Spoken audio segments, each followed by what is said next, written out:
ma aamini doontid dhulkan qalalan ee saxaraha ah in uu isku bedeli doono dhul cagaaran oo doog ah. waa mid ka mid ah mashruucyada ugu waaweyn ee laga fuliyey taariikhda guud ahaan qaaradda Afrika, from Sahara to the Forest. dhulkii qalalnaa maanta waxa uu noqday albaabkii ay gaajada kaga bixi lahaayeen ku dhawaad 2 milyuun oo naf. haddaba sidee mashruucan loo hirgeliyey, mase laga samayn karaa dhulka Soomaaliyeed? sheekadan ayaan ku eegi doonaa muuqaalkana sii faafi. halkani waa saxaraha gobolka Saaxil ee galbeedka Afrika. xaqiiqdii marka aad u fiirsato waa saxara xigeen, laakiin waa dhul aysan qofna rumaysan karin in uu kaymo isku bedeli doono. waa dalka Niger oo ku yaala galbeedka qaaradda Afrika, waddan sabool ah oo aan bad lahayn, in badan oo ka mid ah dadkiisuna ay yihiin dad reer miyi ah. waxuu ka mid yahay dalkan wadamada la isku yiraahdo gobolka Saaxil ee dhaca galbeedka Afrika. dhulkan oo ah mid aragga ka caagan waa halka laga hirgelin doono mid ka mid ah mashaariicda ugu muhiimsan ee qaaradda Afrika. waa mashruuc socday muddo sanado ah, waxaana loogu magac daray Land Restoration Mega Project.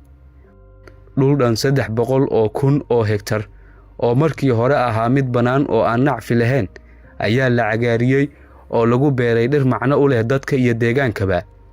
sida uu ahaa shalay iyo maanta waa laba sawir oo indhuhu ay arki karaan farqiga u dhaxeeya, taasi oo caddeyn u ah sida uu doogga cagaaran ee aragga u roon u qurxiyo deegaanka.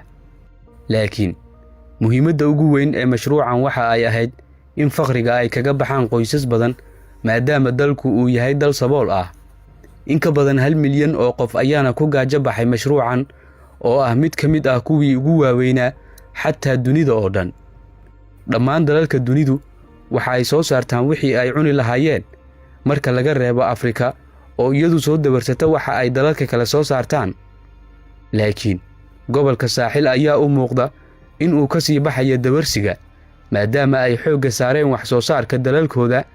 waxaana ka mid ah dalka Burkina Faso iyo Ibrahim Traore oo dadkiisa faray in ay isku tashtaan.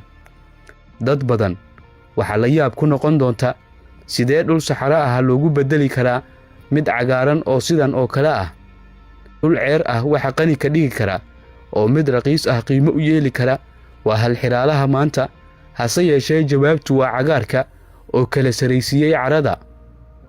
dhulka Soomaaliyeed oo badankiisu ah saxar xigeen waa mid aad u sahlan in loo bedelo dhul cagaaran sidan oo kale, kolkaas oo ay dadka Soomaaliyeed iyo dawladdu ay kaga maarmi karaan dawarsiga iyo ku tiirsanaanta wax soo saarka dalalka kale.